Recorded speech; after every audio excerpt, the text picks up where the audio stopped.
لا إله إلا الله.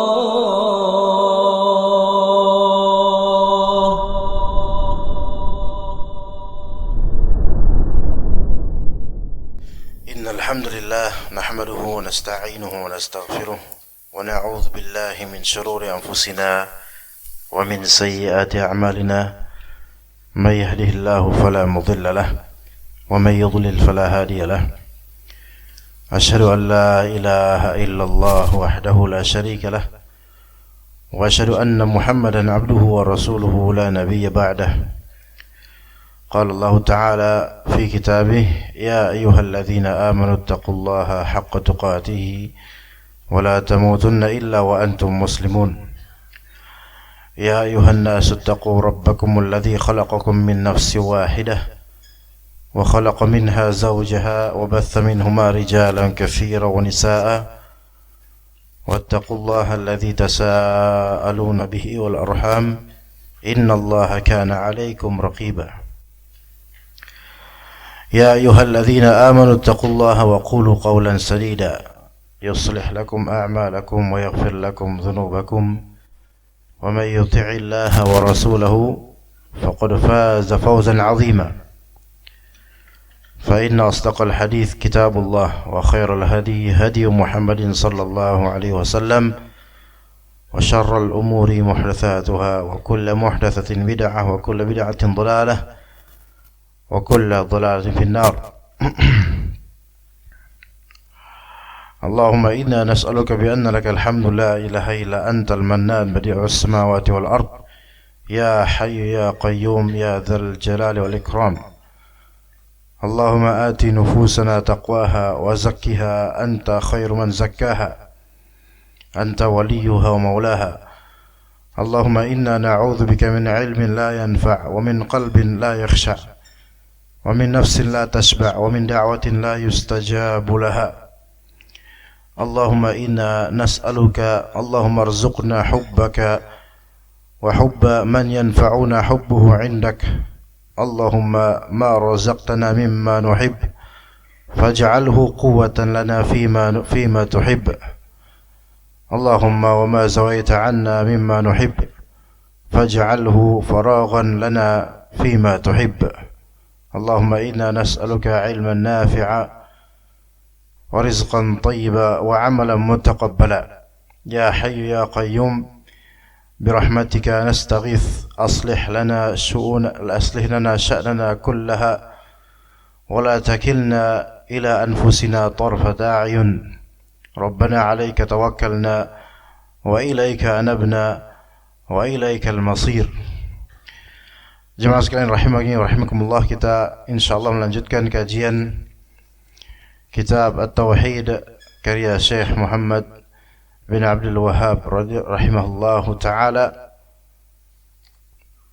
dan masih perjalanan kita di bab tentang al-khasyatul khauf, bab perkataan Allah azza wa jalla, innama dzalikumus syaitan yukhawwifu awliya'ah.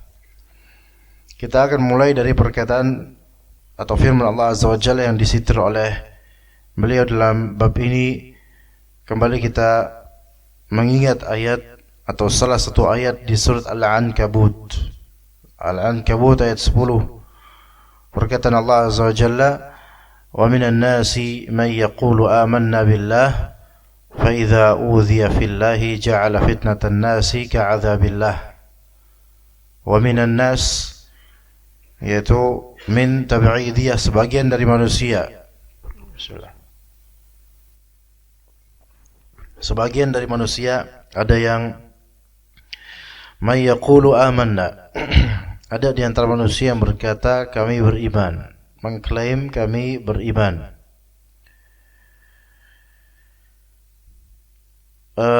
Orang seperti ini klaimnya saja beriman, namun hakikatnya dia atau sikapnya tidak menunjukkan imannya kepada Allah, disebabkan mengimani separuh-separuh atau setengah-setengah. Jika menguntungkan dunianya maka dia beriman, jika tidak maka dia tidak. Sebagaimana firman Allah Azza wa Jalla juga di surat Al-Hajj ayat 11, "Wa minan nasi may ya'budullaha 'ala harf." Di antara manusia ada yang menyembah Allah itu satu sisi saja, satu ujung saja, separuh saja. Fa in asabahu khairun itma'anna bih. Kalau misalnya dia dapat nasib baik, maka dia akan tenang dengan klaim imannya tersebut atau keislamannya tersebut. Wa in asabathu fitnah inqalaba ala wajhih.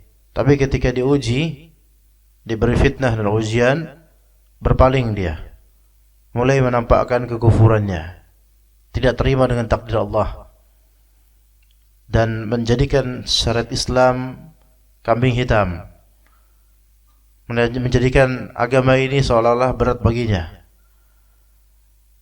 Kembali ke ayat 10 dari Al-Ankabut, ada yang mengklaim kami beriman kepada Allah. Fa idza udhiya fillah ja'ala fitnatan nasi ka'adzabillah. Fa idza udhiya fillah, ketika dia udhiya, yaitu udhiya dicaci, dicerca, direndahkan, mendapatkan rintangan fillah, dengan sebab imannya dia kepada Allah, dengan sebab dia berusaha menjalani syariat Allah, atau dengan sebab dia menjalani agama Allah, maka baru sedikit rintangan yang dia hadapi dalam beragama, apa yang sikap dia? Ja'ala fitnatan nasi ka'adzabillah.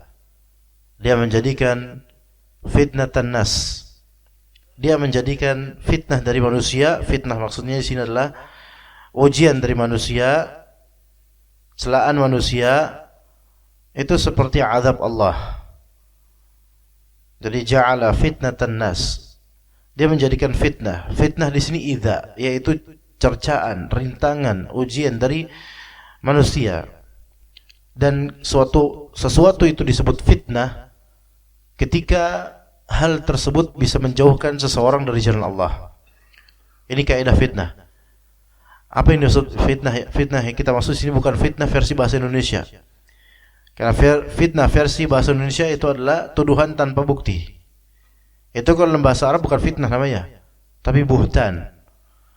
Adapun fitnah dalam bahasa Arab dan juga dalam bahasa Al-Qur'an, maka fitnah adalah segala kullu ma yasuddun nas an sabilillah, segala yang menyeret manusia dari jalan Allah. Apapun itu, walaupun cuman menghabiskan waktu di pemancingan, jauh dari zikir kepada Allah, jauh dari apapun dari agama Allah, dia berjam-jam melewati waktu-waktu salat di pemancingan demi ngedapatin ikan patin, maka kita katakan ini mancingnya buat dia, ini fitnahnya, ini fitnah buat dia. Itu maksudnya fitnah. Jadi sekarang tahu fitnah yang dimaksud di kajian-kajian itu apa? Kullu ma yasuddul insan an sabilillah, segala yang menyeret manusia dari jalan Allah, maka itu kelas, itu fitnah namanya. Apapun itu,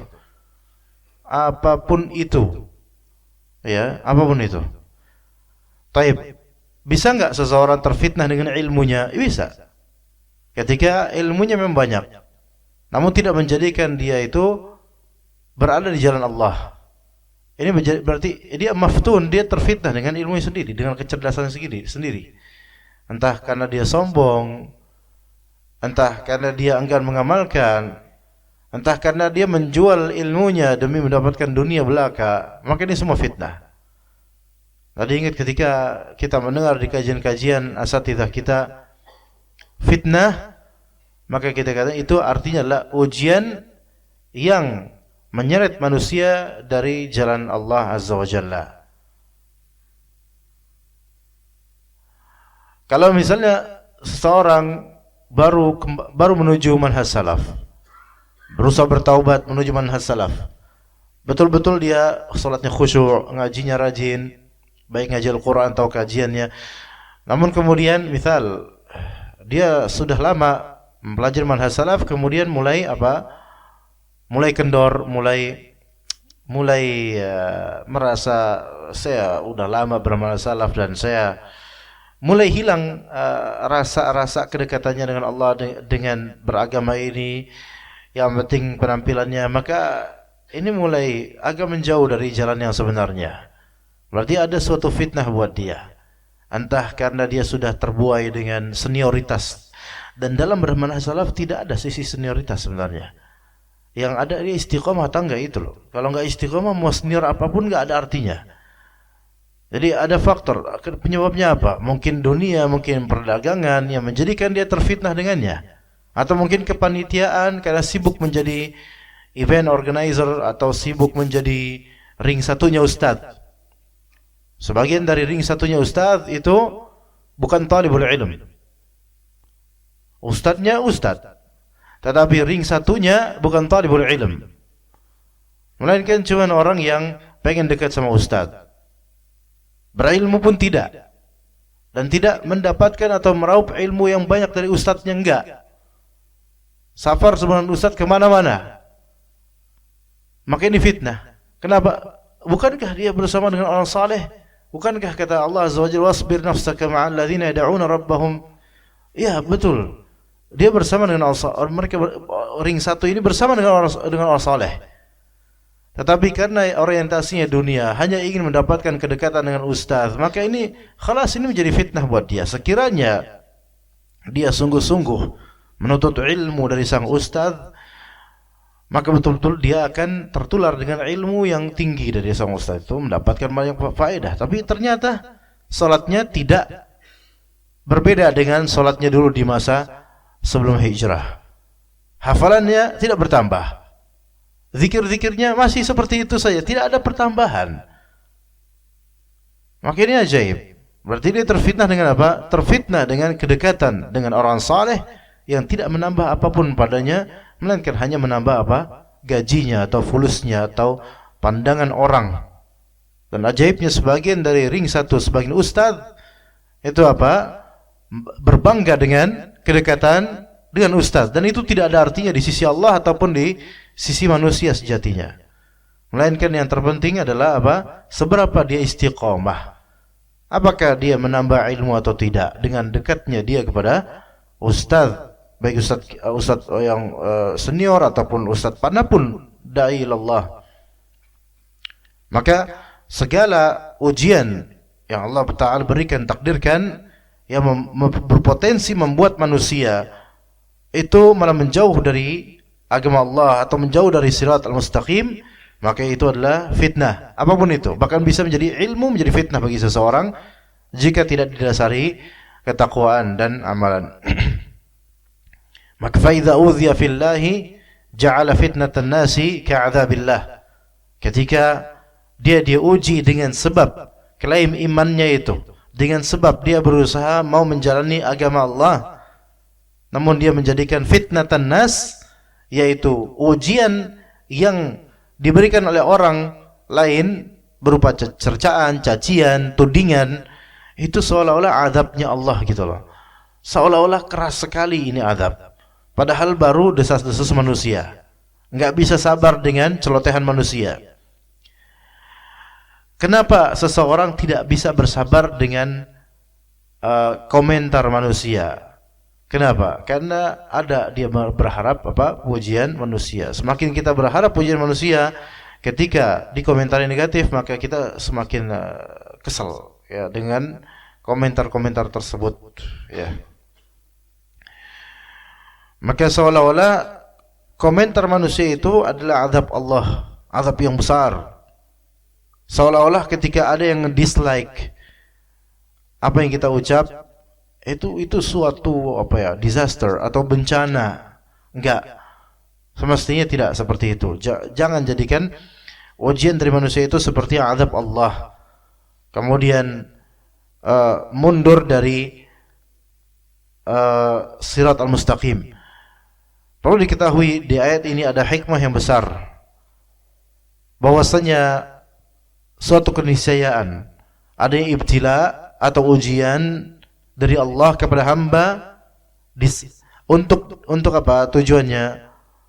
Untuk tamhisul iman, untuk menjernihkan iman, untuk mengetahui siapa-siapa yang betul-betul beriman dan siapa-siapa yang hanya berucap keimanan. Dan ujian dari Allah terhadap hamba agar terketahui kebenaran imannya itu ada dua macam. Yang pertama, yang Allah Ta'ala takdirkan langsung terhadap hamba.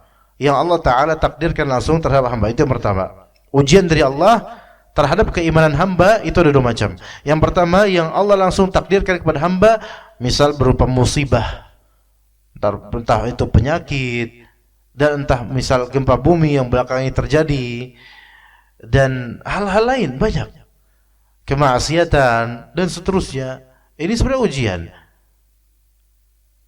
dan kita semua punya ujian masing-masing dalam masalah ini, langsung dari Allah Azza wa Jalla ujian itu. Yang mana di situ ujian keimanan ini benar atau enggak imannya dia. Itu yang pertama, langsung Allah yang Allah langsung uji pada hamba ini. Yang kedua, yaitu apa yang Allah takdirkan dari ujian melalui tangan manusia atau melalui makhluk, gitu ya. Apa yang Allah Ta'ala takdirkan dari ujian melalui makhluknya, melalui manusia atau jin. Apa yang Allah takdirkan dari ujian melalui manusia atau jin, melalui makhluknya, ya, berupa cercaan, fitnah, komentar miring dan seterusnya, ya. Dan ketika kita berusaha meniti manhaj salaf, itu dua ini selalu ada, gitu loh. Yang pertama, yang Allah Ta'ala takdirkan dari ujian langsung dari Allah Azza wa Jalla, entah penyakit, entah mungkin musibah tentang ekonomi dan seterusnya. Dan yang kedua, ya melalui orang, komentar orang, itu ada. Ya mulai menampakkan jegonya kemudian dicap macam-macam, ya akhwat bercadar kemudian di labeli macam-macam. Itu semua adalah apa yang Allah takdirkan dari ujian melalui makhluknya. Kalau misalnya hanya karena komentar manusia kemudian kita menanggalkan iman, menanggalkan manhaj salaf, maka berarti ini menjadikan komentar manusia itu sebagai azab Allah. Seolah-olah dia sedang diazab, nggak tahan, nggak kuat. Akhirnya, udahlah, saya nggak kuat diazab seperti ini, udah saya lepas saja amalan ini. Hanya karena apa? Komentar manusia. Jadi nggak tahan dengan omongan manusia. Dan kita ingatkan kembali, semakin kita berharap pada manusia, semakin kita tidak tahan dengan komentar mereka, dengan komentar miring mereka. Sekiranya yang kita harapkan adalah ridha Allah, yang kita harapkan ridha Allah dan juga ganjaran akhirat, maka sebenarnya omongan manusia itu sementara aja, sebentar, dan nggak ada apa-apanya sebenarnya, nggak bermadarat insyaallah. Enggak memberikan marbah yang sebegitunya yang dilukiskan oleh syaitan di benak kita, enggak. Lanjut aja lakuin. Sebentar doang mereka kayak gitu.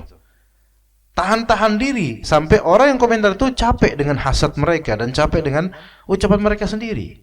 Bahkan kita mencontohkan kepada mereka bahwa ini adalah jalan istiqamah. Enggak berpengaruh ucapan-ucapan kalian, akhirnya mereka akan sadar kok bahwa mereka yang salah. Dan insyaallah ajaran Islam ini yang benar.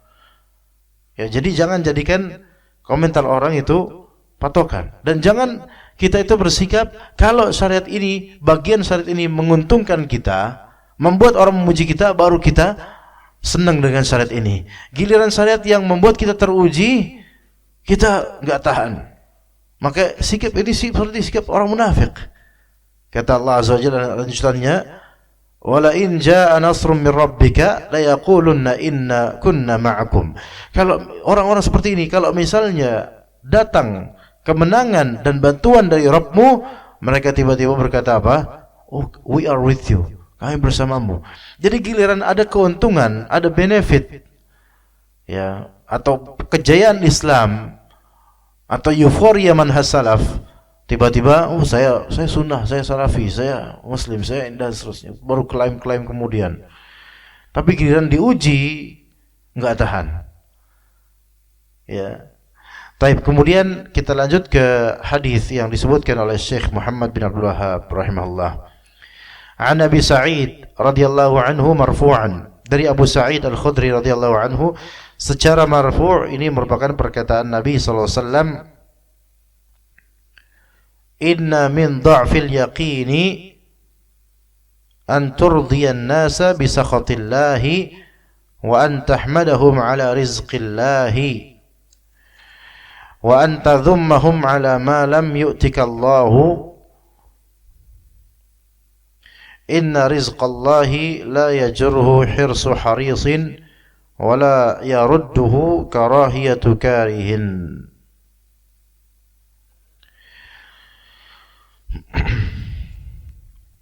Ini hadis sangat penting ya. Dan ini hadis walaupun didhaifkan sebagian ulama, tetapi hadis ini diriwayatkan oleh Abu Nuaim dalam Hilyatul Auliya dan juga Al-Baihaqi dalam Syu'ab Al-Iman. Kendati pun memang hadis ini dhaif secara sanad karena ada perawi yang dhaif di sanadnya, tetapi secara makna hadis ini sahih. Secara makna hadis ini bermanfaat dan berfaedah, maka dijadikan sebagai salah satu hadis di bab ini dalam kitab At-Tauhid. Apa disebutkan? Diriwayatkan Nabi SAW di sini bersabda, "Inna min dha'fil yaqin an turdiyan nas bi sakhatillah." Jadi sesungguhnya sebagian dari kelemahan al-yaqin, dha'fil yaqin, kelemahan iman, kelemahan keyakinan kepada Allah. Di antara bentuk lemahnya keyakinan seseorang ada beberapa gambaran. 1, 2, 3. Taib. Ada 3 hal. Taib. Ada 3 hal. Ada 3 gambaran yang menunjukkan orang ini lemah keyakinannya kepada Allah. Ada 3. Lemah iman, lemah keyakinan. 3. Yang pertama akan kita rinci satu persatu. An turdiyan nasa bi sakhatillah. Engkau mencari ridha Allah dengan kemurkaan, engkau mencari ridha manusia dengan kemurkaan Allah. Engkau mencari ridha manusia dengan kemurkaan Allah. Apa maksudnya? Engkau melakukan hal yang mengundang murka Allah demi mendapatkan simpati atau ridha manusia. Engkau melakukan hal yang mengundang murka Allah demi mendapatkan benefit. Ajaib, demi mendapatkan benefit, yaitu apa? Simpati atau ridha manusia. Ini yang disebut an turdiyan nas bi sakhatillah. Engkau mencari ridha manusia dengan kemurkaan Allah Azza wa Jalla. Jadi di sini ada iwad, ada tukar menukar. Dia membeli ridha manusia dengan harga, yaitu kemurkaan Allah Azza wa Jalla. Dengan harga yaitu kemurkaan Allah Azza wa Jalla. Dan ini biasa dilakukan oleh orang-orang yang gak enakan pada manusia, dan orang-orang yang terlalu sungkan pada manusia, orang-orang yang memang suka mencari ridha manusia, orang-orang yang menghambakan diri pada popularitas. Maka gak apa-apalah ngelanggar-ngelanggar, yang penting yang like banyak. Mencari ridha manusia, mencari kesukaan manusia demi apa? Demi ya mencari keridhaan manusia atau popularitas di tengah manusia dengan cara menerjang apa yang menjadi batasan-batasan Allah. Misal yang banyak sekarang yaitu mengekspos kehidupan pasutri atau rumah tangganya baik di TikTok atau Instagram atau lainnya, supaya disukai oleh orang-orang, supaya banyak yang nge-like dan dia mengumbar kemesraannya dengan suaminya atau dengan istrinya. Ini kan tujuannya apa? Ridha manusia, supaya banyak yang nonton atau banyak yang suka. Tapi dia melakukannya dengan cara apa? Dengan cara yaitu mengumbar apa yang membuat Allah Subhanahu wa taala murka padanya. Itu apa yang dia lakukan dengan pasangannya. Dan ini banyak sekarang. Ini banyak sekarang, seperti kamera ditaruh di kamarnya, kemudian ngerjain suaminya gini gitu dan semisal itulah. Itu semua kan supaya orang-orang pada nonton. Ya, dan banyak sekali, banyak hal-hal lain yang mencari ridha manusia tapi dengan kemurkaan kepada Allah, dengan menggantinya dengan kemurkaan Allah kepada Allah Azza wa Jalla, atau dengan modal melakukan hal yang membuat Allah Subhanahu wa taala murka. Apa contoh lainnya ya ikhwah sekalian?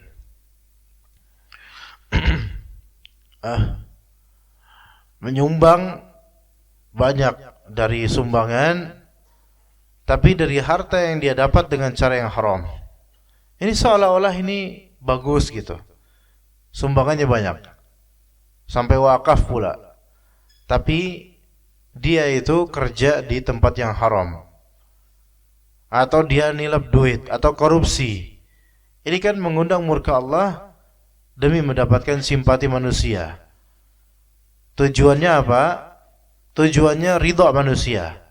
Caranya apa? Caranya bikin Allah marah. Gitu loh. Maka ini merupakan dha'ful yakin. Orang yang imannya itu lemah sekali.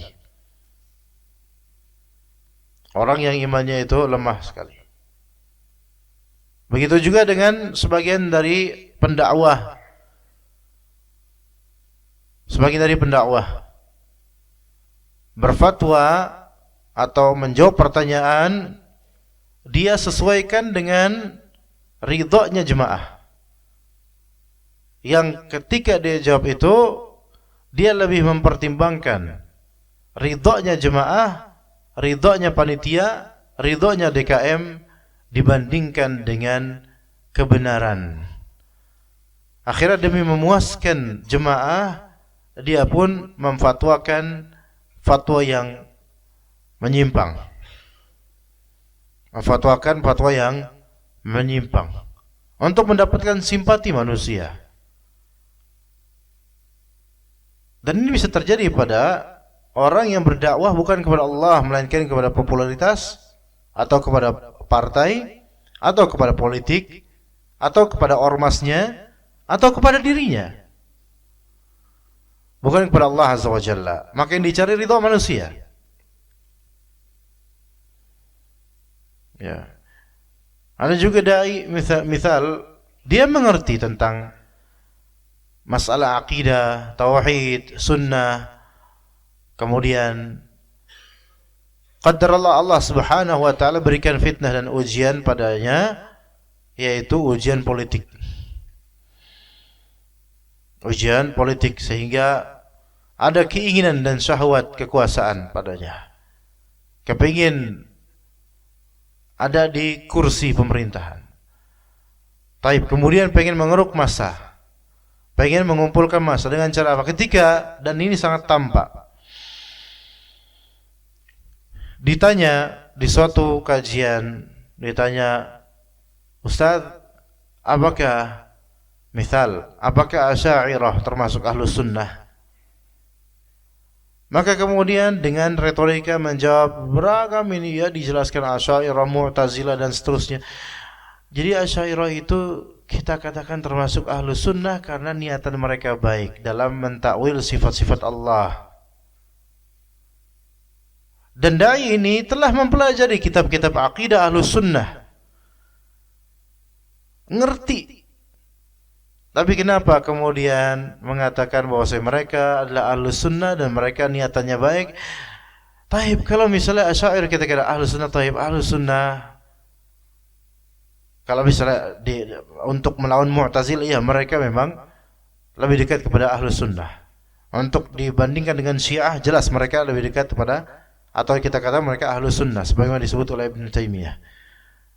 Tetapi ada tafriqah dan perbedaan yang jelas sekali antara Ahlus Sunnah Salafiyah ya, dengan Asy'ariyah, terutama dalam masalah bab asma wa sifat dan dalam beberapa materi uluhiyah dan nubuat dan seterusnya. Maka dikatakan Ustaz ini bahwasanya mereka ini memiliki husnul qasd, kebaikan maksud, ada niatan baik, yaitu tanzih, ya, yaitu mensucikan Allah dari keserupaan terhadap manusia. Maka wajar kalau misalnya mereka mentakwil sifat-sifat Allah Azza wa Jalla karena mereka ada niatan baik. Maka kenapa kita harus jadi, maka kita katakan di sini, kenapa ya wahai Ustaz, kenapa harus menjadi bunglon untuk mendapatkan ridha manusia? Kenapa tidak katakan dengan tegas bahwasanya kalau memang kita ingin mensucikan Allah dari sifat-sifat aib dan kekurangan, ikutilah manhaj salaf, bagaimana salaf kita, sahabat tabi'in radhiyallahu anhum dalam bersikap mengenai asma dan sifat Allah Azza wa Jalla. Kenapa harus menjadi bunglon dan berwarna-warni seperti ini? Apa yang dicari? Ada ketakutankah kalau misalnya tidak diikuti oleh orang-orang yang mana kalau kita katakan bahwasanya mereka ini menyimpang dari ajaran manhaj salaf, maka kita nggak bakal dapat masa. Tapi kalau mau mencari masa yang banyak, carilah ridho mereka dengan berhusnudzon, dengan baiknya maksud mereka. Kalau misalnya husnul qasdi itu menjadi timbangan benarnya suatu madhab, baiknya niatan menjadi timbangan suatu perbuatan, maka kita katakan Robin Hood dan semisalnya mereka orang-orang baik. Wiro Sableng, si buta dargo hantu, kenapa nggak diahlusunnahkan sekalian? Kemudian Mu'tazilah, kenapa nggak diahlusunnahkan sekalian? Karena mereka juga mentakwil seluruh sifat Allah, mereka takwil untuk menjaga Allah dari penyerupaan terhadap makhluk. Itu maksud mereka. Maka semoga Allah Subhanahu wa taala istiqomahkan qalbu kita, dan Rabbana la tuzigh qulubana ba'da idh hadaitana wa hab lana min ladunka rahmah innaka antal wahhab. Jangan karena kita mencari ridha manusia supaya orang-orang berkumpul dengan kita, supaya orang-orang memuji kita dan menjadikan kita mendapatkan kursi fitnah. Kemudian apa? Kemudian akhirnya kita menjawab sesuatu yang kita tahu bahwasanya itu kedustaan. Itu mengundang murka Allah Azza wa Jalla. Beda dengan orang yang enggak tahu, tapi saya yakin Ustadz ini tahu dan akhirnya terfitnah dengan itu. Akhirnya sekarang Allah Subhanahu wa taala uji dengan ujian bertubi-tubi karena ada yang diinginkan dari dunia ini. Memang kita tidak bisa membedah hati seseorang, tetapi fatwa, lisan, sikap itu terjemahan dari isi hati. Itu semua bisa kelihatan jemaah sekalian rahimakumullah. Maka Allah Subhanahu wa taala akan menjadikan isi-isi hati manusia itu termuntahkan dengan apa? Dengan ucapan lisannya, dengan kelakuan anggota tubuhnya. Semua akan termuntahkan dengan izin Allah Azza wa Jalla. Maka dikatakan oleh sebagian dari salaf, barang siapa yang menutupi keburukan yang biasa dia lakukan, maka akan termuntahkan suatu saat dengan lisannya atau dengan anggota tubuhnya kalau dia tidak bertaubat. Maka jangan kita itu membeli ridha manusia dengan apa? Dengan mengorbankan manhaj kita atau mengorbankan iman kita. Na'udzubillah min dzalik. Itu yang pertama dari mazhar atau dari contoh dha'ful yakin, buruknya keyakinan. Kemudian yang kedua, wa an tahmadahum ala rizqillah. Yang kedua, memuji manusia dengan pengagungan di atas rezeki Allah Azza wa Jalla. Memuji manusia dengan ta'zim, dengan pengagungan di atas rezeki Allah Azza wa Jalla. Ini perlu ditafsirkan jemaah. Perlu dipahami baik-baik maksudnya apa. Wa antahmadahum ala rizqillah. Dan ini perhatikan baik-baik karena ini bisa saja kita kita terjangkiti akannya. Yaitu memuji manusia, memuji orang-orang, memuji manusia. Alhamd yaitu wasful mahmudi bil kamali ma'al mahabbah wa ta'zim. Hamd, bedanya hamd dengan madah. Sama-sama di Indonesia artinya memuji. Tapi kalau hamida yahmadu itu memuji ya dengan adanya cinta dan pengagungan. Makanya alhamdulillah gitu kan. Alhamdulillah itu segala pujian dengan adanya cinta dan pengagungan hanya untuk Allah Azza wa Jalla. Adapun madah itu pujian biasa. Enggak mesti ada cinta dan pengagungan, itu bedanya. Tapi kalau hamd, maka ini memuji dengan adanya cinta kepada pihak yang dipuji dan pengagungan terhadap pihak yang dipuji.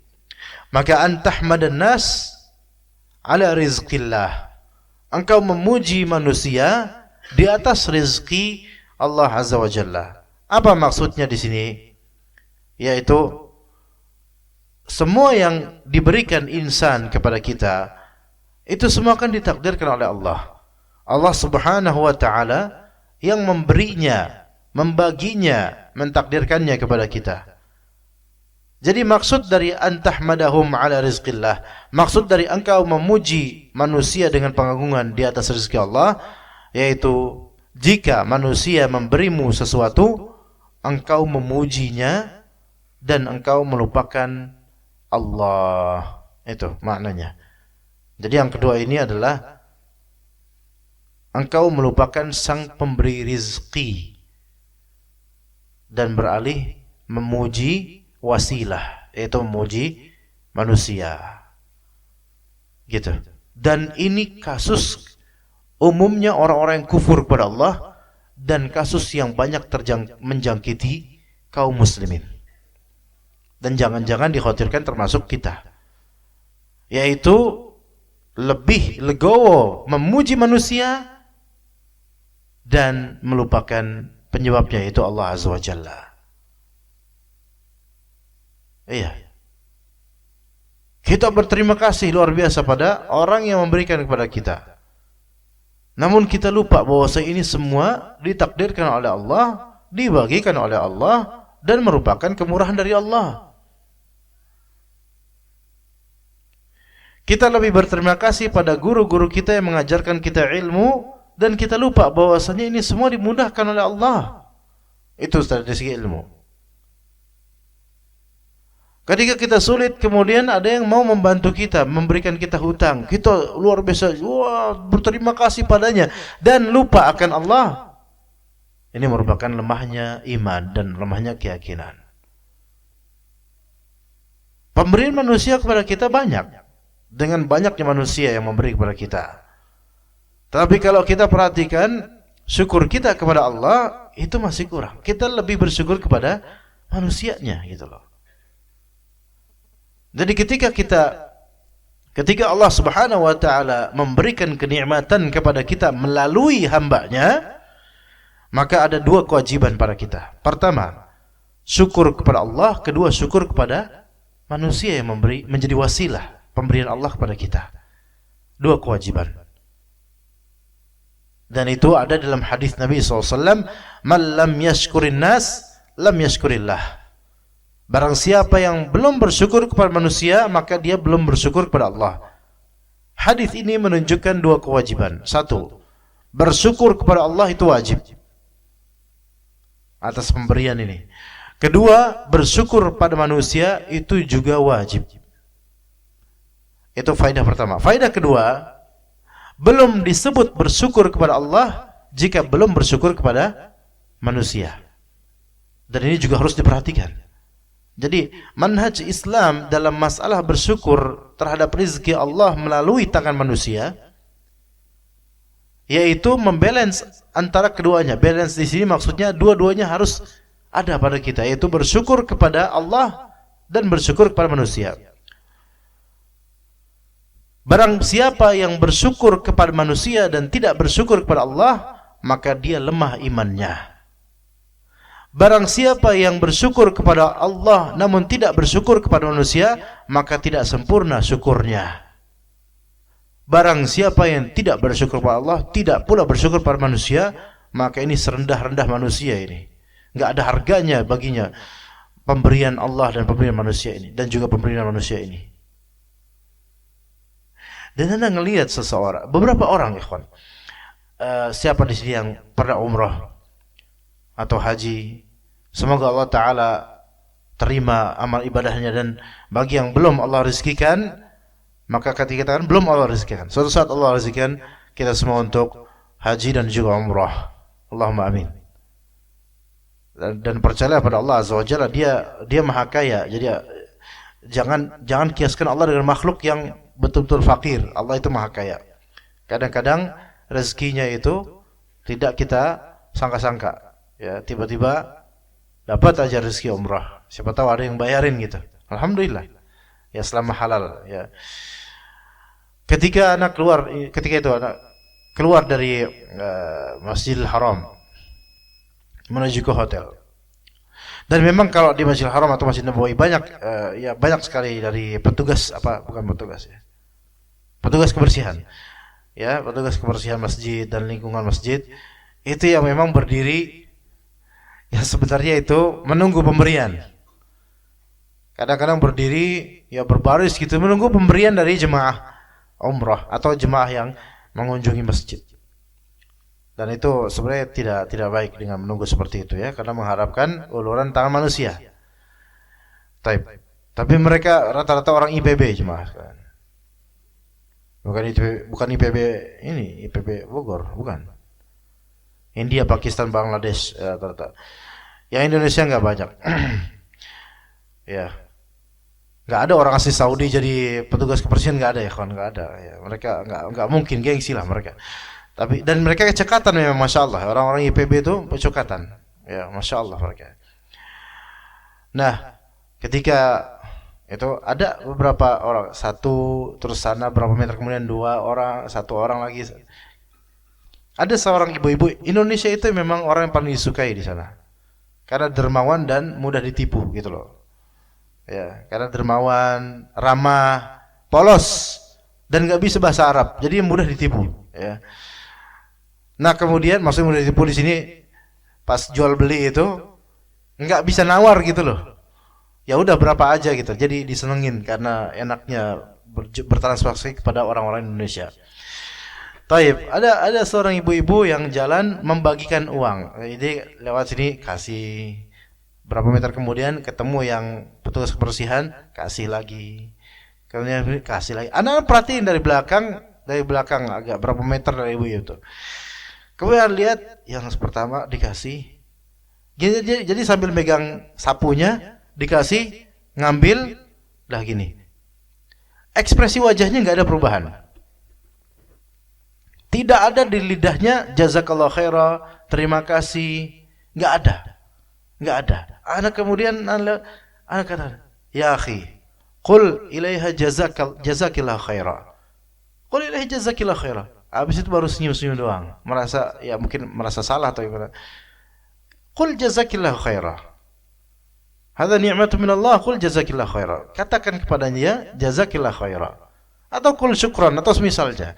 Yang kedua pun kemudian ya orang kedua diberi kayak gitu, Anda lihat sama sikapnya. Enggak ada senyum dikasih, padahal kok di sana itu antum kalau ngasih pengemis 5.000 besar enggak jemaah? Hah? Pengemis loh, bukan pengamen, bukan pengemis loh. Coba orang yang mengharapkan dari antum sesuatu gitu, ya seperti pengemis ya. Antum kasih 5.000, senang nggak? Besar itu loh. Dia nggak ada jasa apa-apa, kita kasih 5.000. Itu di sana nggak diterima ngasih 5.000. Anda pernah itu? Ya, tafadhol. 5.000 ikhwan. La kata dia. La. Gak mau, ditolak. 5.000 ditolak loh. Ada qalil ya. Ini sedikit kan? Gak mau. ya, karena taraf hidup di sana mungkin beda ya. Nggak boleh lah. Tadi minimal 20.000 gitu sih. Tapi ini ibu-ibu ini mungkin ngasih berapa real gitu, mungkin 5 real. 5 real sekarang berapa ya, 5 real? 4.500 kali 5 real berapa?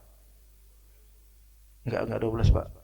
5 real kali 4.500, Pak.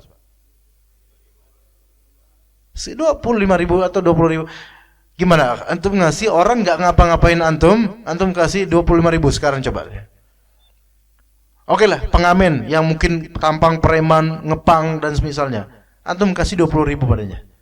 Jangan nyanyi. Nih buat antum. Anda nggak suka nyanyi antum. Nih buat antum. Makasih Pak, ya Allah, semoga rezeki berkah. Anak pang ini lebih berakhlak daripada petugas ini. Tapi ini bukan karena salah Masjidil Haram atau bukan, karena memang kultur mereka mungkin seperti itu ya kawan. Itulah ketika kultur lebih didahulukan dibandingkan agama. Begitu. Nah, ini yang terburuk. Bersyukur pada Allah tidak, bersyukur pada manusia pun tidak. Padahal ini kalau diperhatikan betapa mudahnya Allah kasih seperti itu. Ya. Dan mungkin itu kan mengecewakan pemberi gitu loh. Ya. Maka kalau misalnya kita bersyukur kepada orang yang telah memberikan kita sesuatu, itu memang diwajibkan. Setidaknya minimal kita katakan kepadanya jazakallah khair atau misalnya. Kata Nabi SAW, man sana'a ilaikum ma'rufa fakafi'uhu. Barang siapa yang mendapatkan seseorang memberikan kebaikan buat dia, maka berikan mukafaah. Mukafaah itu timbal balik positif yang baik gitu loh. Fakafi'uhu, berikan mukafaah timbal balik yang sekufu. Apa sekufu? Yang setimpal. Dia ngasih sayur lodeh bukan setandan, sepiring, semangkok. Kita kasih yang semisal. Bukan semisal ini enggak mesti kita kasih balik sayur lodeh juga. Ya enggak, sama aja dong. Ya kita kasih sayur apa gitu. Itu mukafaah namanya. Setimpal. Fa in lam tajidu ma tukafi'unahu bih. Kalau misalnya kalian enggak dapatkan sesuatu yang bisa memberikan feedback yang setimpal, fad'u lahu. Doakan dia. Doakan kebaikan buat dia. Hatta tarau annakum qad kafa'tumuh. Sampai engkau merasa melihat bahwasanya engkau telah memberikan ganjaran yang setimpal padanya. Masya Allah, jazakallah khairah. Kadang kan jazakallah khairah bagi sebagian orang enggak setimpal. Kenapa? Karena orang enggak paham jazakallah khairah. Ya coba aja. Ada orang misalnya antum ban bocor atau rantai putus atau kemudian di-stut sama orang kan? Pakai ini knalpotnya di kakiin gitu. Ya, di-stut ya. Nah, kemudian selesai sampai bengkel antum bilang kepada dia apa? Jazakallah khairah. Dia ngiranya kita lagi ngaji gitu loh. Enggak ngerti jazakallah khairah itu apa. Enggak ngerti. Maka ya tambahkan dengan mungkin bahasa Indonesia yang doa-doa dan Masya Allah, makasih ya Mas ya, mudah-mudahan berkah rezekinya Mas ya. Itu membuatnya senang. Itu seperti itu. Kalau misalnya cukup jazakallah sama ikhwan, oke, kita sama-sama tahu maknanya dan ngerti lah gitu maksudnya. Tapi kalau mau orang umum, jazakallah khairah Mas. Oh ya anjir. Sambil mikir, ngomong apa dia tadi ya? Kan? Tambahkan dengan hal yang biasa dipahami, hadithun nas bima ya'rifun. Katakan kepada orang-orang bahasa yang mereka tahu gitu loh. Mudah-mudahan Allah berganjari sampean dengan balasan yang berlipat Mas. Oh ya amin ya Allah amin. Ya sama-sama. Kan senang mereka. Ini baru mukafaah. Maka kata Nabi, fad'u lahu hatta tarau annakum qad kafa'tumu. Terus katakan sesuatu pada dia sampai kamu melihat udah cukup. Kamu telah membalas dia gitu loh. Begitu jemaah fikihnya begitu. Memang dalam hadis lain Rasulullah SAW mengatakan, katakan jazakallah khairah, itu sudah cukup. Tapi itu kan bagi orang yang paham. Coba aja. Ini jangan karena kita itu udah kenal sunnah, udah biasa di komunitas sunnah. Ya udahlah, saya jazakallah khairah cukup lah. Ngapain panjang-panjang? Kan itu sesuai sunnah. Daripada panjang-panjang jadi bid'ah. Bukan bid'ah. Nabi SAW menyuruh hatta tarau, sampai kalian memandang diri kalian itu sudah memberikan yang sejajar dengan pemberian dia gitu loh. Begitu jemaah sekalian. Ya. Taib. Jadi kalau misalnya kita memuji orang karena pemberian dia, namun kita melupakan Allah, maka ini imannya kurang. Imannya kurang. Ya. Dia lebih pro kepada manusia dibandingkan kepada Allah Azza wa Jalla. Jadi harus usahakan sempurna gitu loh. Yaitu bersyukur pada manusia iya, bersyukur pada Allah juga. Bahkan bersyukur kepada Allah tidak bisa sempurna kecuali dengan mensyukuri manusia itu. Selama itu baik ya. Wa anta dhummahum, yang ketiga, wa anta dhummahum ala ma lam yu'tika Allah. Ya, engkau mencela orang atas hal yang tidak Allah berikan padamu. Engkau mencela orang atas hal yang tidak Allah berikan padamu. Bismillah.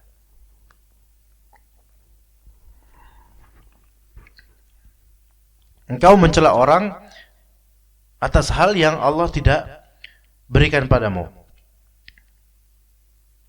Ini ada dua hal. Sebenarnya mencela orang, bukan mencela, menegur, mencela, tidak terima gitu, diperlakukan seperti itu. Mencela orang atas hal yang tidak Allah berikan padamu ada dua macam. Tapi yang di hadis ini yang macam versi negatif, yang tidak boleh ya. Ada dua. Yang pertama, yaitu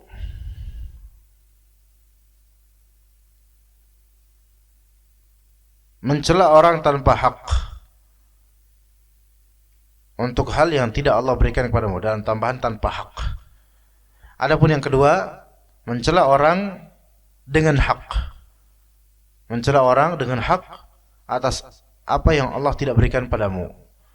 Jadi bedanya, yang pertama mencelanya itu tanpa adanya hak, dan yang kedua mencela dengan adanya hak. Bagaimana gambarannya? Ya, juga perbedaan di masalah punya hak atau enggak gitu atau. Contoh, misal ada orang bagi-bagi hadiah, atau ustadz bagi-bagi hadiah.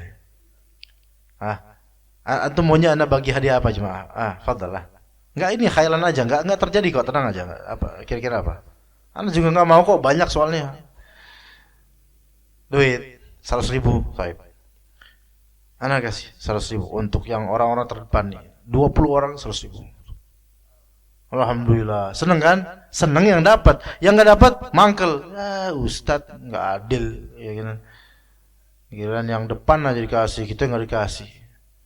Mencela ustadz, mencela orang karena Allah tidak memberikannya gitu loh. Padahal sebenarnya, apakah antum harus diberi? Nggak juga kan? Ini kan kemurahan ana doang memberi.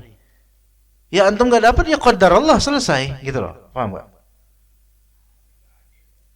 Bukan masalah nggak adil, Pak. Anda cuma punya 2 juta. Ya 20 orang doang, Pak. Masa ini kan berapa orang? Bisa 100 mungkin nyampe.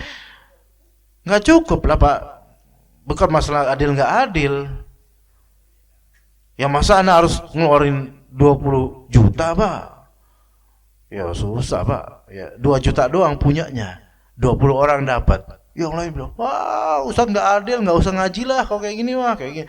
Nggak, langsung udah besok-besok Anda nggak mau ngaji lagi sama Ustaz. Lah sebentar, yang nyuruh antum ngaji ke sini juga siapa? Anda nggak tahu. Antum mau ngaji apa nggak, terserah antum. Dan juga Anda juga occasional aja, tiba-tiba aksidentali Anda ngasih kok. Anda nggak berhutang sama antum semua, dan ini cuma pemberian aja, nasib-nasiban aja gitu loh. Ya seperti itu. Ya, saya ada juragan, ada juragan telur. Orang-orang sini, teman kita juga, ikhwan kita, juragan telur, masya Allah beliau. Setiap menjelang Ramadan itu selalu beli sarung lah mana. Berapa sampai puluhan, masya Allah. Konsumen antum, ini grosiran beliau. Konsumen antum masya Allah banyak banget ya, banyak. Segini konsumen 40 atau 50 lah gitu, 40 pieces gitu. Taib. Kemudian ini buat apa? Buat mereka, buat orang-orang yang beli grosiran telur langganan dia gitu loh, berlangganan sama dia. Ya. Maka kalau menjelang Ramadan, akhirnya beliau membagikan ke setiap pelanggannya yang biasa beli sama dia rutin, baik dari toko ini, dari warung warteg ini, dari itu gitu. Ini satu sarung untuk ini, satu sarung ini, satu sarung. Taib. Itu tahun pertama. Tahun kedua, ternyata orderan beliau ke anak lebih banyak. Loh, kok lebih banyak, Pak? Iya, soalnya ternyata emang semuanya harus dipenuhi gitu. Paham gak maksudnya? Karena di tahun lalu pengalaman anak, misal dari kan anak dia pesen sarung 40.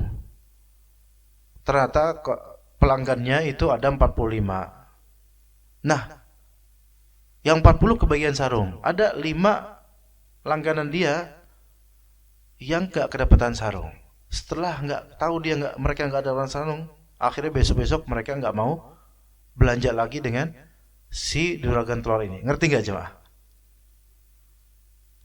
Paham? Sikap mereka berubah karena apa? Karena qadarullah nggak kebagian, kecewa. Sekarang kalau orang mental miskin kayak gitu jemaah. Orang kalau mental pengen dikasih kayak gitu.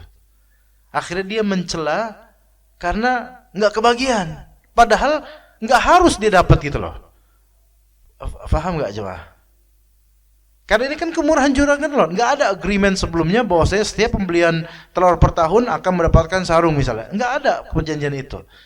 Dan ini juga bukan kesengajaan dia untuk tidak membuatnya tidak dapat. Enggak. Jadi mental miskin seperti ini nggak boleh jemaah. Nggak dikasih karena emang orang itu kehabisan. Terus gua terima. Ini masuk sini. Kan ini kan nasib takdir Allah Azza wa Jalla. Allah tidak memberikannya kepada antum. Ya khalas lah, qadar Allah. Ya udah, nggak usah mangkal kemudian dasar nggak adil lo, pelit, bakhil. Lah kalau bakhil dia nggak bakal bagi-bagi tuh. Lah itu memang terlambat aja. Misalnya Kangen Water lagi trendy, Kangen Water masih ada nggak Kangen Water ya? Masih banyak stoknya soalnya. Wah semua berebutan, udah habis stoknya, nggak kedapetan antum. Antum cela dasar makhluk terlanat, dasar Ini mental miskin seperti ini nggak boleh. Maka antadzumahum ala ma lam yu'tikallah. Allah nggak ngasih ke antum mencela manusia yang nggak bersalah gitu loh. Ini termasuk dha'ful yakin, kurangnya iman, kurangnya keyakinan. Itu yang pertama. Yang kedua, antum mencela atau menegur manusia dengan hak atas apa yang tidak Allah beri pada antum. Apa maksudnya? Antum punya hak untuk mendapatkannya, tetapi orang ini tidak memenuhi, maka antum berhak untuk menegurnya. Ini nggak apa-apa. Seperti apa? Di antara contoh, ada seorang orang tua, bapak ibu, orang tua punya anak remaja, ya bandelnya masya Allah, durhaka pula. Kata bapaknya, nah kamu ini udah bapak belikan motor, kamu malah seperti ini kelakuanmu sama bapak ibumu, gitu kata bapaknya. Kamu sudah Allah berikan kenikmatan motor ini itu, kamu malah seperti ini kelakuannya. Berkata kasar ke bapak, bikin sakit hati ibu, gitu. Artinya bapak dan ibu ini tidak mendapatkan dari Allah apa? Baktinya anak. Paham enggak jemaah? Maka bapak ini pun mencela anak tersebut dan menegurnya. Boleh nggak seperti ini? Boleh. Kenapa? Karena bapak ini berhak mendapatkan baktinya anak. Ketika memang kita punya hak untuk mendapatkannya dan ternyata Allah takdirkan kita nggak dapat, maka boleh kita tegur orang itu. Bisa dipahami jemaah? Antum kerja di perusahaan. Di awal ditanya, gaji antum maunya berapa mas? Wah, UMR aja pak. Oke, UMR berapa? 4,6 juta. Taib, kemudian ternyata bulan pertama dikasih 2,5 juta saja. Loh, kok 2,5 juta? Gampang lah, nanti kan bisa lah, nanti kapan awal bulan atau nanti. Waduh, ya udah maafin. Nanti awal bulan apa ya? Ya. Sampai awal bulan nggak dibayar. Pak mana pak? Dicuekin. Bulan kedua digaji 2,5 juta lagi.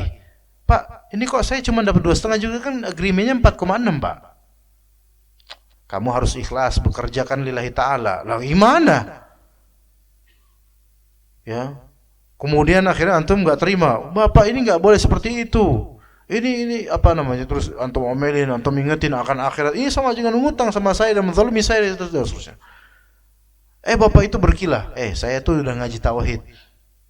Di antara lain nggak boleh seperti itu. Antadzumahum ala ma lam yutikallah. Engkau mencela manusia atas apa yang belum Allah Ta'ala kasih ke kamu. Ini kira-kira cocok nggak kira-kira? Ya enggak lah. Emang betul ini takdir Allah. Tapi Anda zalim gitu loh. Seharusnya Anda tidak boleh tidak zalim gitu loh. Tunaikan hak saya. Maka ketika kita mencela atau menuntut pada manusia akan hak kita, ini enggak masuk dalam hadis ini. Yang masuk dalam hadis ini adalah ketika itu kita dapat kelonggaran saja atau kenikmatan yang sifatnya pilihan, bukan merupakan hak, bukan kewajiban untuk kita dapat, maka kemudian enggak dapat kita mencela manusia itu. Enggak boleh seperti itu, dan itu termasuk apa? Termasuk dha'ful yaqin, yaitu kurangnya iman dan keyakinan kepada Allah.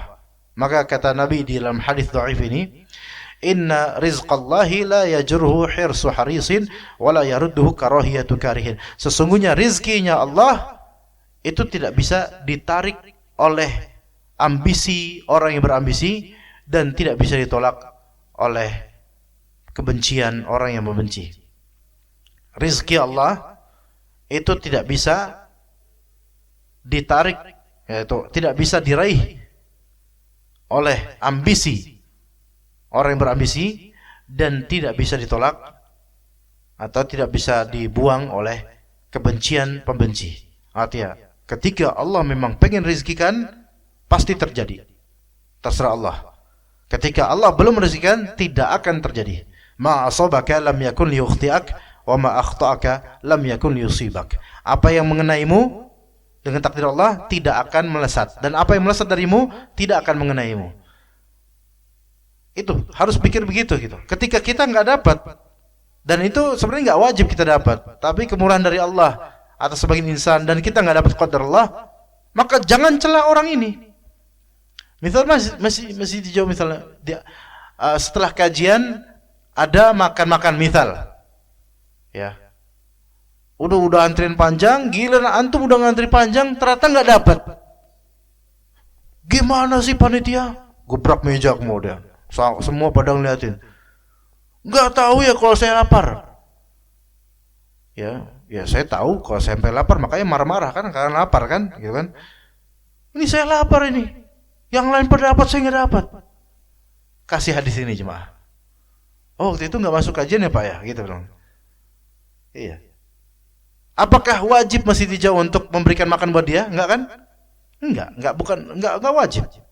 Maka nggak boleh ketika dia nggak dapat jatah ngamuk-ngamuk, marah-marah, nggak dapat. Nggak boleh seperti itu. Ya, begitu juga misalnya ustaz isi kajian, ya, selesai isi kajian di suatu masjid, kan dikasih amplop, dibuka amplopnya, pas dibuka diintip, marah dia. Apa? Ada tulisan di dalamnya, jazakallah khaira barakallahu fik. Gimana menurut antum? Dasar DKM nggak bener ini, nggak ngehargain anak sebagai ustadz. Ini kira-kira gimana? Hah? Nggak boleh. Tapi di sisi lain, ya nggak tahu dirinya juga DKM ini. Ya di sisi lain ya, tapi nggak boleh mencela dalam hal ini. Dasar, awas ya, Pak Malaysia, gitu kan, awas, nggak boleh. Tapi ya di sisi lain juga ya jangan kayak gitulah DKM, masa itu kan nyakitin banget. Mendingan nggak usah ngasih apa-apa dah, beda amplop udah harapan besar. Jazakallah khair barakallahu fik, semoga Allah senantiasa memberikan rezeki buat ustadz. Ya iya sih, oke, itu bagus sih doanya, tapi apa nggak bisa dengan cara lain yang nggak nyakitin gitu loh? Misal nggak masih jauh, masya Allah nggak gitu. Nggak pernah digituin, nggak pernah. Nggak, ini cerita aja, kayaknya nggak ada yang kayak gitu, nggak ada cuma. Ya kalau ada ya harus sabar memang. Terus abis itu DKM juga menyisipkan hadis ini. Misalnya aja. Ya Masya Allah, pengamalan hadis ini. Ya ala kulli hal, ketika memang tidak ada agreement, tidak ada perjanjian sebelumnya, maka nggak wajib Ustadz ini untuk dapat sekian-sekian nggak wajib. Ya begitu jemaah sekalian. Ya seperti itu mungkin dari ana, mudah-mudahan bermanfaat. Semoga Allah Subhanahu wa taala menjadikan kita orang yang pandai bersyukur kepada Allah dan juga kepada manusia, dan menjadikan kita terhindar dari dha'ful yakin, kelemahan iman dan kelemahan keyakinan. Jazakumullahu khairal jazaa ala husni istima'ikum wa hudurikum, wa sallallahu ala nabiyyina Muhammad wa ala alihi wa sahbihi ajma'in. Subhanakallahumma bihamdika asyhadu an la ilaha illa anta astaghfiruka wa atubu ilaik. Wassalamu alaikum warahmatullahi wabarakatuh.